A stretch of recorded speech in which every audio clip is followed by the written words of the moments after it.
നമസ്കാരം, VCV ന്യൂസിലേക്ക് സ്വാഗതം. ഞാൻ VC മനോജ്. ആദ്യം പ്രധാന വാർത്തകൾ നിങ്ങൾക്കായി അവതരിപ്പിക്കുന്നത് ഓരോ വസ്ത്രങ്ങൾക്കും ഒരു കഥയുണ്ട്.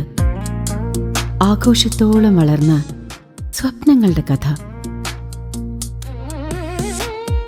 Beauty silks. വാക്കുകൾ നിശബ്ദമാകുമ്പോൾ വസ്ത്രങ്ങൾ സംസാരിക്കട്ടെ.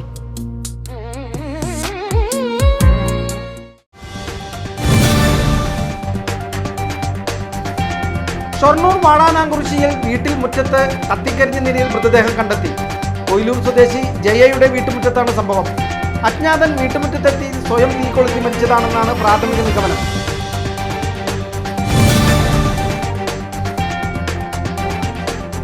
ഇൻഷുറൻസും പൊല്യൂഷൻ സർട്ടിഫിക്കറ്റും ഇല്ലെന്ന് കാണിച്ച് വടക്കാഞ്ചേരി പോലീസിന്റെ പെട്രോളിംഗ് വാഹനം തടഞ്ഞു നിർത്തി പിഴയിട്ട തൃശൂർ RTO എൻഫോഴ്സ്മെന്റ് ഇൻസ്പെക്ടർ ഒടുവിൽ വെട്ടിലായി. പരിശോധനയിൽ പോലീസ് വാഹനത്തിന് ഇൻഷുറൻസ് ഉണ്ടെന്ന് വ്യക്തമായതോടെയാണ് motor vehicles inspector PV Biju പ്രതിസന്ധിയിലായത്.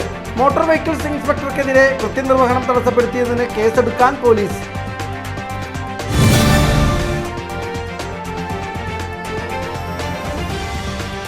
വീട്ടിലെ ഗ്യാസ് സിലിണ്ടറിന്റെ നോബ് പൊട്ടിത്തെറിച്ച് അപകടം. പഴയന്നൂർ ക്ലിനിക് കടവ് പാലക്കപ്പറമ്പിൽ വീട്ടിൽ സുമേഷിന്റെ അടുക്കളയിലാണ് ഗ്യാസ് സിലിണ്ടറിന്റെ നോബ് പൊട്ടിത്തെറിച്ച് അപകടമുണ്ടായത്.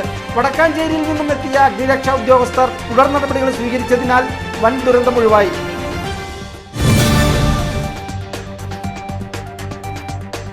അമലയിൽ UNA നഴ്സുമാരുടെ രാപ്പകൽ സമരം തുടങ്ങി.